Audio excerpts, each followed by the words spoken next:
வணக்கம். உங்களுக்காக செல்வராஜ். இந்த பதிவு வந்து ஒரு பயிற்சி நோக்கத்துக்காக மட்டும்தான் கொடுக்கப்பட்டது. இதை ஒரு ரெக்கமெண்டாவோ அல்லது ஸ்டாக்ஸோட வாங்குறதுக்கு உண்டான பை செல்லுக்கு உண்டான ரெக்கமெண்டாவோ நினச்சிக்காதீங்க. பயிற்சி மட்டும் பண்ணுங்க. Education purpose only. வாங்க வீடியோக்குள்ளே போகலாம்.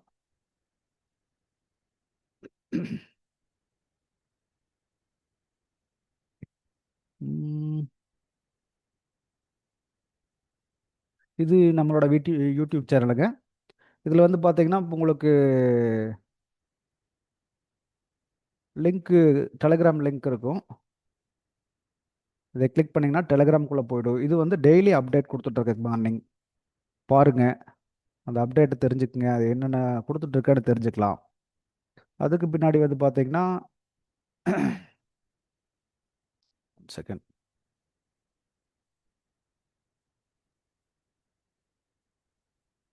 புதுசாக இருக்கிறவங்க வந்து பார்த்தீங்கன்னா இங்கே பிளேலிஸ்ட்டுக்கு போனீங்கன்னா கீழே வந்து புதியவர்களுக்காகன்னு இருக்குங்க. புதியவர்களுக்காக ஃபார் பிகினர்ஸ் அப்படின்னு இருக்கும். அதை செலக்ட் பண்ணிங்கன்னா அதில் ஒரு 10-13 வீடியோ இருக்கும். அதை பாருங்கள். அதை பார்த்தீங்கன்னாவே இது என்னென்ன யூஸ் பண்ணியிருக்கோம், என்ன ஏதுன்னு எல்லாமே தெரியும். இப்போ வந்து இண்டிகேட்டர் எல்லாமே ட்ரேட் பண்ணுறது எப்படி, இந்த trading view setup, support resistance, அதாவது நம்மளுடைய main concept support resistance, trend line, trend, இதுதான். இதை வச்சு தான் ட்ரேட் பண்ண போகிறோம். அதை முழுமையாக கொடுத்துருப்பேன். ஒவ்வொரு வீடியோ பொறுமையாக பாருங்கள். பிகினர்ஸ் கைடு ஃபஸ்ட்டு பாருங்கள்.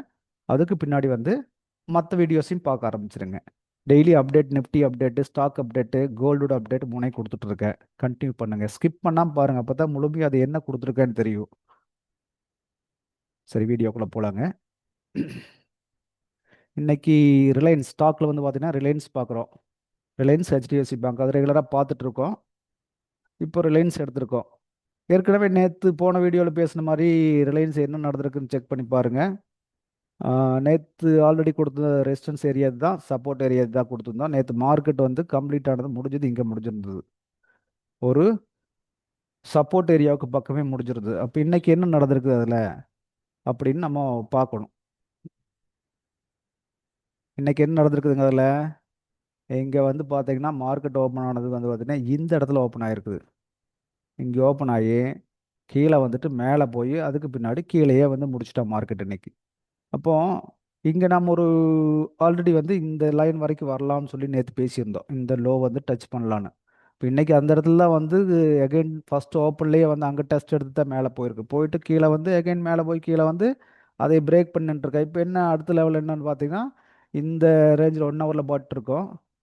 இதில் வந்து பார்த்தீங்கன்னா எப்படி போயிருக்குன்னு பாருங்கள். இப்படி போய் இப்படி வந்து இப்படி போய் இப்படி வந்து இப்படி போயிருக்குது. அப்போ நம்மளுக்கு இந்த ஒவ்வொரு ஏரியாவும் ஒரு சப்போர்ட்டாக க்ரியேட் ஆகும் இல்லைங்களா?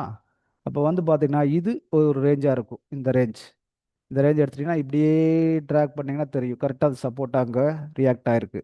இப்போ அதை வந்து நம்ம ஒரு ரெக்டாங்கிள் போட்டுப்போம். இந்த ஏரியா சரிங்களா? இந்த ஏரியா ரெக்டாங்கிள் போட்டிருக்கோம். இப்போ ஏன்னா மல்டி கனெக்ட் டச் ஆன இடம்.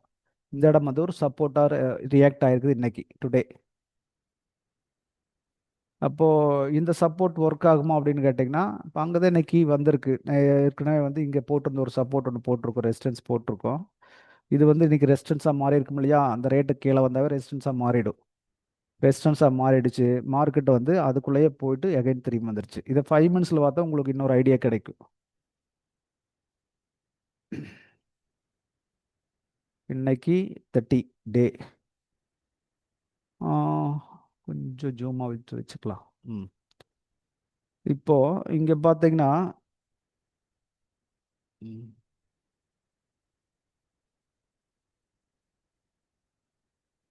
கீழே இருந்து மேலே வந்து அப்படியே வந்து இது வரைக்கும் போயிருக்கு. அதாவது இந்த ஹை எல்லாம் பிரேக் பண்ணியிருக்குது.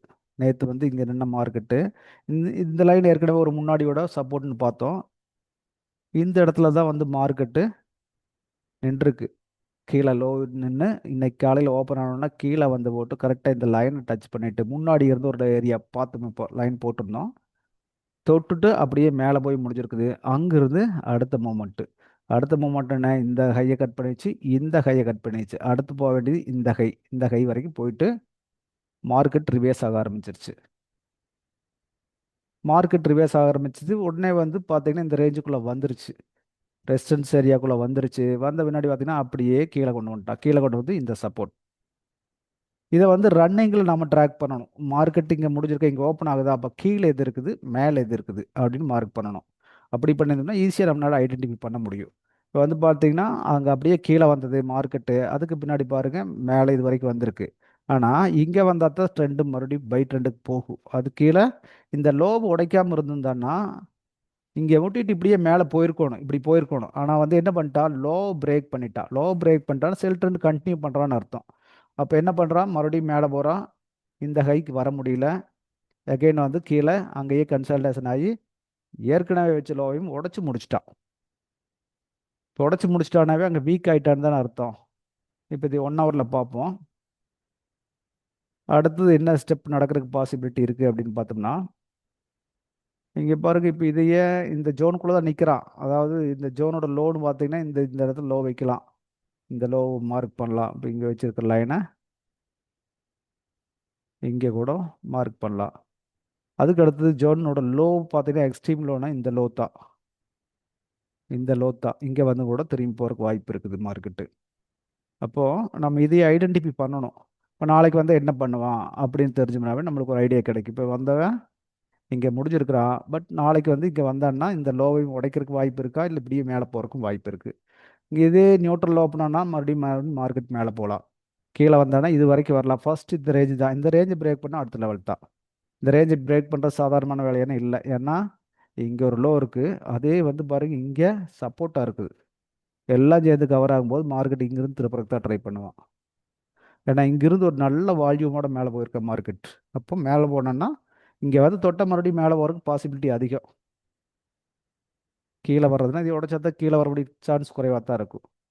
அடுத்தது போனால் எங்கே போகலாம், இங்கே வந்து தொட்டானா எகைன் வந்து இப்படி இது வரைக்கும் கூட போகிறதுக்கு பாசிபிலிட்டி இருக்குது. ஓகே, HDFC பேங்க் பார்க்கலாம். அது ஆல்ரெடி வந்து நம்ம பார்த்துட்டு இருக்கோம். அதுமே அதை பார்க்கலாம். HDFC bank.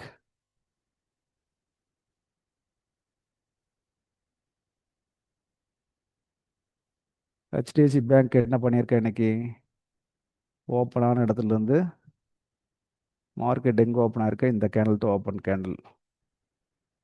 ஓப்பன் ஆனோடனே நம்ம ஆல்ரெடி போட்டு வச்ச லைன் தான் இது. ஒரு சப்போர்ட் லைன் போட்டு வச்சுருக்கோம். மேலே மூவ் பண்ணிவிட்டு இந்த பாடி வரைக்கும் இந்த ரேஞ்ச் வரைக்கும் வந்துட்டு இது ஒரு ரெசிஸ்டன்ஸாக வச்சுட்டு அங்கேருந்து கீழே விட்டுருக்கான். கீழே விட்டவன் சல்லுன்னு இவ்வளோ தூரத்துக்கே வந்துட்டான். வந்துட்டு இந்த இந்த ஏரியா என்ன அப்படின்னு பார்த்துட்டு இந்த மேலே போய் கீழே வந்து மேலே போன ஏரியா. அப்போ ஒவ்வொரு இடம் வந்து நம்மளுக்கு ஒரு சப்போர்ட்டாக ஒர்க் ஆகும். அப்போ இந்த இடத்துல சப்போர்ட் எடுத்திருக்கான். எடுத்துட்டு மறுபடியும் மேலே பறந்துட்டான். மேலே போனவன் இந்த ரேஞ்செல்லாம் உடச்சி விட்டு நியர்பை ரெசிஸ்டன்ஸ் அங்கே போய் நின்றுருக்கான். இதை 5 மினிட்ஸில் பார்ப்போம். இது என்ன சொல்லியிருக்குன்னு பார்ப்போம்.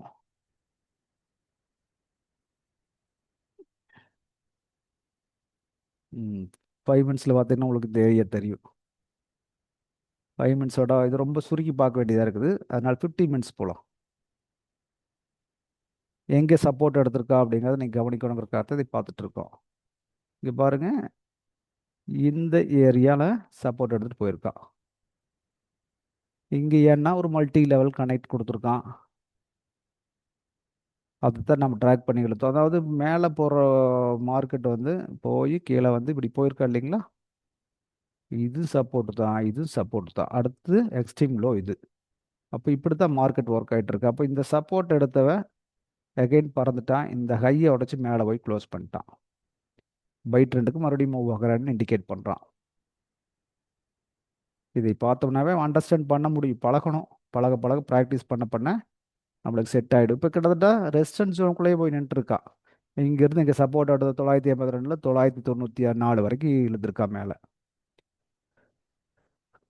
ப்ராக்டிஸ் பண்ண பண்ண இது நம்மளுக்கு ஐடியா கிடைக்கும். பழகணும். ஒரு வீடியோ பார்த்தீங்கன்னா அதோடு நிறுத்தாமல் அதை ப்ராக்டிஸ் பண்ணி பாருங்க. சார்ட்டில் இந்த சார்ட் அந்த சார்ட் நல்லா பார்க்க வேண்டாம். சார்ட்டில் ப்ராக்டிஸ் பண்ணுங்க. அது எந்த ஸ்டாக்காக வேணாலும் இருக்கலாம். அப்படி ப்ராக்டிஸ் பண்ணிங்கன்னா மட்டும்தான் இது உங்களுக்கு கை கொடுக்கும். கிரிப்டோ கரன்சி பாருங்கள், யூரோஎஸ்டி பாருங்கள், US30 பாருங்கள், XAUSD பாருங்கள். எதை வேணாலும் பார்க்கலாம். எதை பார்த்தாலும் இதுதான் நடக்கும் சார்ட்டில். இது ஃபஸ்ட் இதை கரெக்டாக தெரிஞ்சுக்குங்க. இதை தாண்டி ஒன்றும் மார்க்கெட்டில் நடக்காதுன்னு தெரிஞ்சிங்கனாவே கிளியர் ஆகிடுவாங்க. இவ்வளோதான் அப்படின்னு ஈஸியாக உங்களால் புரிஞ்சுக்க முடியும்.